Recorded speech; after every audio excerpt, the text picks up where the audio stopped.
Hi you guys, welcome back to my channel. If you're new here, my name is Nancy Martinez. In this channel we do whatever, whenever, however. So today I decided to actually talk to you guys about some of the things that I've been doing to have a good postpartum experience. And I think I'm going to focus more on the mental health side of everything. I know there's tons of videos out there as to how to take care of yourself physically, but I think no one really talks about how to take care of yourself mentally. So I wanted to talk about that because that's something I struggled with during my first pregnancy. So before we get into the habits that I have developed, let me just tell you a little bit of my experience with my firstborn. So I had a little girl, her name is Avery. She was my first, and I had a terrible postpartum experience. Now I'm pretty sure I was depressed for about I think 6 months. I think after the 6 months I started feeling better and feeling a lot like myself again. But it took a lot to get there. And it was just a place that I didn't want to be at again. It was something that I struggled with. I would cry most of the nights. I hated my fiance most days. And it was just really hard for me to even think about myself. I struggled to even want to be in that position. I wanted to go back a lot of the time. So because I struggled so much, I needed to figure out a way that I could help myself through this pregnancy and after this pregnancy. So I started thinking some steps that I could take probably towards the middle of my pregnancy with Luca. Luca's the baby boy that I have right next to me. He's sleeping right now. And so he was my second. And honestly, I can say my postpartum experience has been so great. And that is why I'm sharing this with you, because I literally have changed so many things that I think have helped me through this time, and maybe it'll help you too. So let's get to it. So I have 7 tips for you. With my firstborn, I learned that everyone will be giving you suggestions as to how to take care of your baby. That is something that can cause a lot of stress to a new mom, because you already have the new stress of having a baby, but now you have to kind of satisfy the needs of all these people that are giving you suggestions and opinions or how they raise their baby. And it can be very overwhelming, which I think kind of affected me a lot during my first pregnancy. So the first tip is to know that you are in control of everything. You are in control of your reactions to what these people will be telling you. And now keep in mind that whenever you get these suggestions, they come from a good place. People just want to help you sometimes, and they may not know that they are actually causing harm. Now, it's not going to be like this for everyone. Some people may actually feel very great getting these suggestions. For me, I didn't. I felt overwhelmed and it was too much for me to handle. So something that I learned, and I can kind of compare it with my firstborn, after I got those suggestions, my brain kind of took everything in and I stressed out about it. And it felt I actually got angry a lot towards those people without them knowing, because I was angry that they were not listening to me. I was angry that they didn't want me to do the things for my baby the way I wanted to do it. So something that I did different this time is I knew I was going to get those. I knew I was going to get people giving me suggestions, and I knew that people were just going to tell me what they thought was best. So my solution for that was I'm going to say, hey, thank you, that was a really good tip. And honestly, after I said that, I forgot that I even heard that comment and moved on to do whatever I wanted. Because regardless of what people tell you, you are in control. So don't let those comments stress you. Instead, thank them for it, just so they know that they did something for you, and so you are grateful for that because they gave you that suggestion. But from there, you are the one that chooses what to do. So if one person tells you to do A, this other person tells you to do B, if you don't want to go either way, that's okay. You can go with that way. You don't have to tell them that, unless you want to. But it's something that I think helped me kind of put that on the back and not get that in my head and just stress out about it. So you are in complete control as to how you react to it, how you react to those comments, and you are in control of what you're going to do with your baby. You don't need permission from anyone. That is your baby, and only you and your partner decide what to do. And the other thing that comes with taking control is that I feel like before I never chose myself. I always chose someone else's feelings and someone else's well-being over myself. So sometimes I was put in these positions in where I had to tell someone no. For example, if someone suggested to do something and they wanted me to do it and I didn't feel comfortable doing it, I felt as if I had to say yes because they were family and I didn't want to hurt their feelings. But honestly, that hurt me more in the long run. So I always had to choose myself, and even though it's difficult, I had to tell them no because that's not what I want to do, even if they got hurt, because at the end of the day that was going to help me. So there was multiple times in this pregnancy and after I gave birth that I had to say no to certain family members, and even if they got hurt a little bit, it was better at the end of the day because I was in control and I felt in control, which in the long run, it did help me mentally. The second tip is to make time for yourself. I know it's very, very easy to say, I can't do it because I have to take care of the baby, or I can't do it because I have to feed the baby. And I found myself saying that multiple times with Avery, which is kind of what led me to not taking care of myself at all. I didn't even brush my hair when I had Avery. I ended up actually cutting my hair because I felt that that was less work for me and I would have to. And I can kind of forget about myself if I cut my hair. So that is something I did my first pregnancy, and it didn't help. It really didn't, because I gave 100% to my baby and nothing to me, which made me suffer at the end of the day. So for this pregnancy, I promised myself that I was going to make myself have the time to at least do my hair. And that's something I thought about my whole pregnancy. So I knew that I was not going to cut my hair this time around. So every morning when I wake up, I always choose to fix myself. And it doesn't mean putting a full face of makeup. It just means doing that one thing that could contribute to your well-being. For me, it was my hair. So every morning when I woke up in the first few days, I knew that I had to at least brush my hair and maybe put it in a ponytail so it can be out of my face. Sometimes that meant leaving Avery in her crib a little bit longer because I needed time for myself, and that's okay. You have to make time for yourself. And honestly, it is better for me to leave my baby in the crib for a little bit longer until I do my hair, because I will be happier, I will be more productive, and I can actually spend time with my baby in a happy, enjoyable environment. So I chose to do that a lot of the times. I know that with a baby, it's really kind of unexpected. You don't know when they're going to be up, you don't know when they're going to be sleeping, when they're going to be crying, when they need you. So I would try to take any time that I could. So if I saw the baby was sleeping, I made sure that I make something for me to do for myself. So sometimes it could even be just make myself a cup of coffee during the time that the baby was sleeping and Avery was sleeping, or sometimes Avery was up. So sometimes what I did was the baby was sleeping, I put a favorite show for Avery to kind of focus on the show and give me that time, and I would just enjoy my cup of coffee. Something that also helps while you're taking that time for yourself is to kind of just admire and take everything slow. So when I was drinking that cup of coffee, I would look at Avery and I would just kind of think about how happy she was when she was watching the show as I drank this cup of coffee.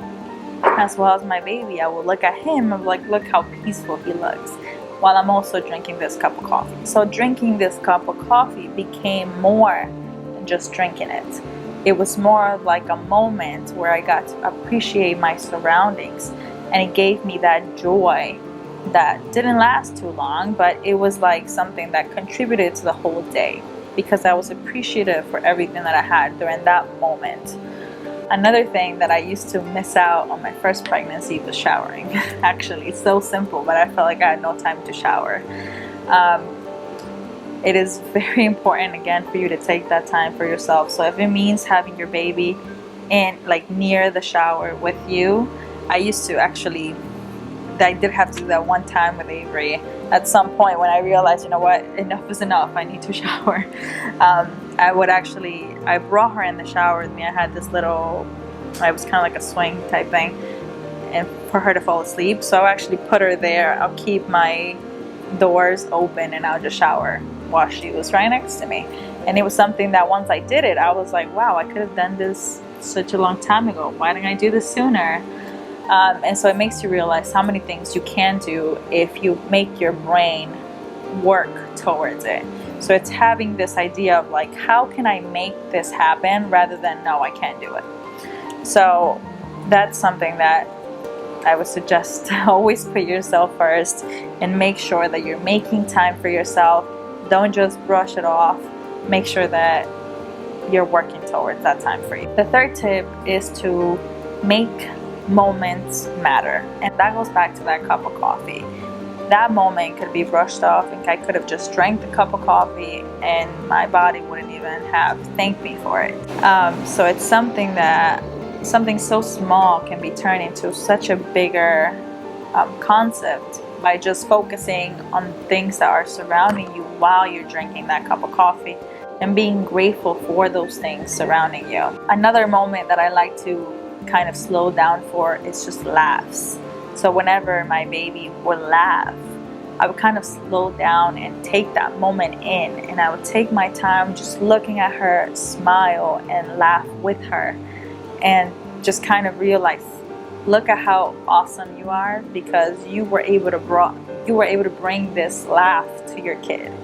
Now obviously if you have a newborn, that may not happen too often, but they do get those little smirks that you can kind of find joy in as well. And you can focus on those little moments that, you know what, you're doing a great job, and look at how peaceful your baby is because of you. And look at how those little smirks come here and there just because they're so full of love from you. So appreciate those moments and make those moments longer by simply looking at them differently. So maybe they'll last 2 minutes, but you're gonna make them last longer because you are thinking of them as something more impactful than just a moment. Number 4 is to keep a clean space. Now this is something I struggled with a lot when I had my first baby, because I felt like I had no time to clean. And so a messy home is a messy brain. That's kind of how I took it now. I never made time to clean. And I also didn't really know any habits of cleaning every single thing all the time, because I was never a person that cleaned every single day. I really was not. I was more of like the average person, and where I cleaned here and there. I had a specific day for cleaning, and that's about it. And that, I think, works for some people. However, during this period, I found that it was best to keep my house clean at all times. So here's the little things that I did to do that. One thing that I always do now is that I collect as I go through the day. So for example, because I have another daughter, she tends to kind of take one game, put it out on the floor, play with it. Once she's bored, she leaves it there and goes get another toy. And slowly, my whole living room is looking like a mess. So what I do now is that whenever I see her play with one toy and I see that she's done with it, I actually tell her to help me put it back into its place before she takes out another toy. That helps her to clean up after herself, as well as it gives me less work at the end of the day.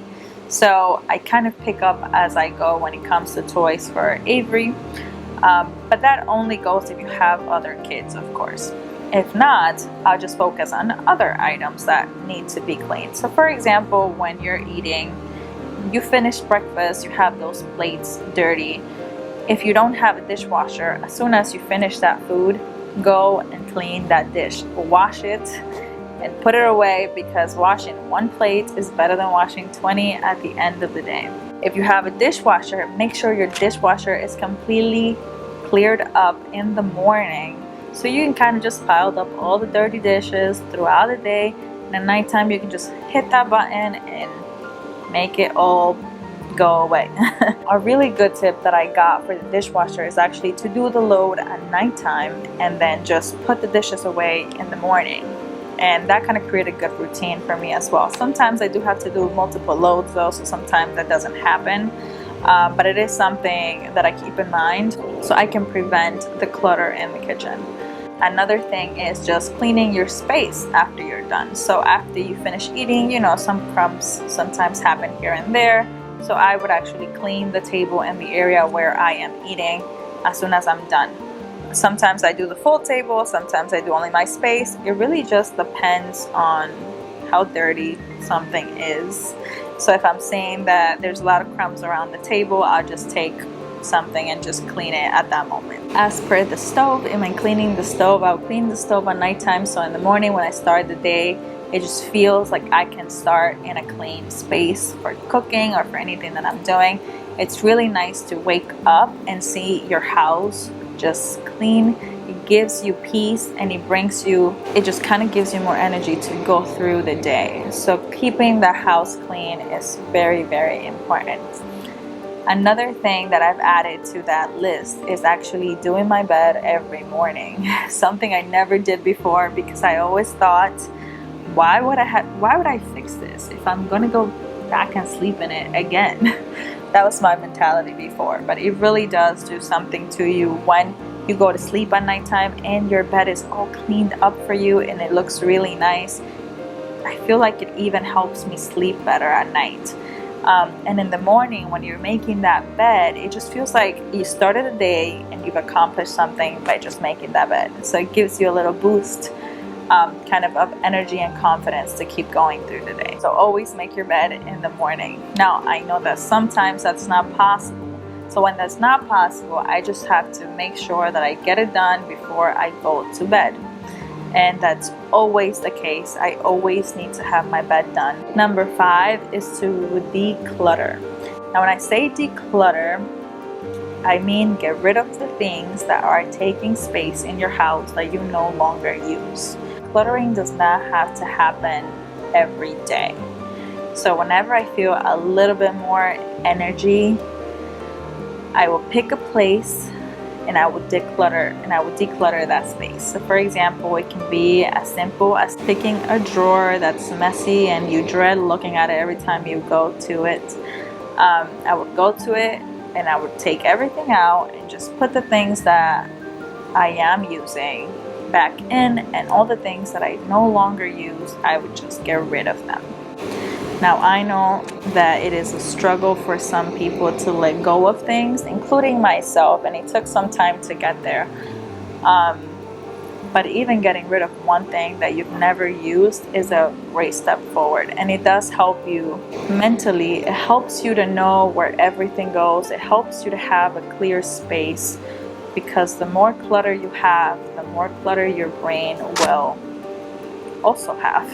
So the less things you have, the more at peace your brain is, and the better you can focus on other things that need your attention, such as the baby that you've got home. Number 6 is to change your mindset. So when I say change your mindset, is every time you're struggling with something, try to reword it in a way that it makes it positive. So for example, I remember that for Avery, I was breastfeeding, and every time I woke up, I hated having to do that because it meant less sleep for me, more sleep for my hubby next to me, and that was one of the reasons why I hated him.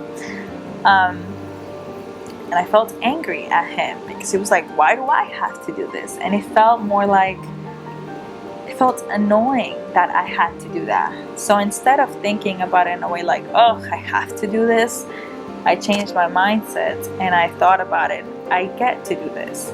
He doesn't get to experience that. He doesn't get to experience that bond that I create when I breastfeed my baby.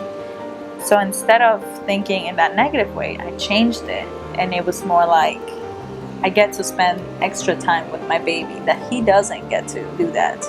And so that did help me for all those waking at nighttime, or I get to see him smile and enjoy this milk. And it's just really changing the wording up. Another example is actually with my toddler. She's very picky with food, and it can be very aggravating for me. So instead of thinking like, oh, she doesn't want to eat anything, I think about it, you know what? She's exploring her independence. She is picking what she wants to eat and what she doesn't want to eat. And she just needs to explore herself. And that's why this is happening. So I kind of try to also explain why things are happening and turn it in a positive way, because I'm very happy that my baby is that independent, and with everything she does, she voices her opinions very well, and I think that's a great quality. So I kind of think about it in that way, and I also know that exploring things come with struggles. And the last example I'm going to give you is when the baby will not stop crying. That is, I think, the most rough spot to be in, when you've tried everything and the baby just won't stop crying. The way that I changed my mindset on that one was, you know what, maybe I need a break too, because when you don't have a break, your brain starts to shut off. So although the baby's crying, maybe you need to put the baby down for a few minutes. Go take a break. It's okay if the baby cries. Go take a break, and trust me, you're going to come back with so much more energy to continue to think about, how else can I help my baby sleep? How else can I help my baby stop crying? So it's about changing the way I'm looking at things. It's more like, hey, we're both frustrated. The baby's crying, but not only the baby's crying, I'm also very frustrated. Let me take a break and then come back to it and keep problem solving, honestly. Because it's something that it's a struggle for the baby and for me. So I start thinking about both of us at that point, which also gives me a different perspective. And last one is to spend time with nature. That is something that I also never wanted to do with Avery, because I just didn't want to leave. I didn't want to do anything. I wanted to be in my bed all day if I could. So I struggled a lot to just even go outside. And sometimes I would tell you, you just have to force yourself to go outside and just take a walk. If you have a baby, they do sell those nice little wraps that you can hold the baby in and just take a walk. If you don't feel like walking, honestly, just stepping outside and looking around, looking at the birds, looking at the trees, looking at people, it's gonna help you a lot, because you're just taking that fresh air and you're breathing in some peace into you, really. That's how I take nature. Nature is very great to just kind of bring some more energy into you by simply spending time with it. And one thing I actually forgot to mention before, if you do have a partner that's helping you through this process, speak to them and tell them to give you a break. And if they need a break, give them the break as well. Having a baby is challenging on its own, and working together to satisfy both of you is something that's very needed. So for example, for this baby, whenever we were both drained of energy, one of us would stay in the room with the baby and kind of suffer through it, while the other one had a great rest at nighttime, and we kind of switched it back and forth. So what we did was that my fiance would actually go to the living room and sleep there so he can actually rest, and in the morning he will take the baby with him so I can sleep through the morning and I can get my rest. We kind of switched back and forth like that for some time until we kind of got the hang of things, and that really helped a lot. So if you do have a partner to help you through it, talk to them, tell them what you need. They're not mind readers. I know we want them to be.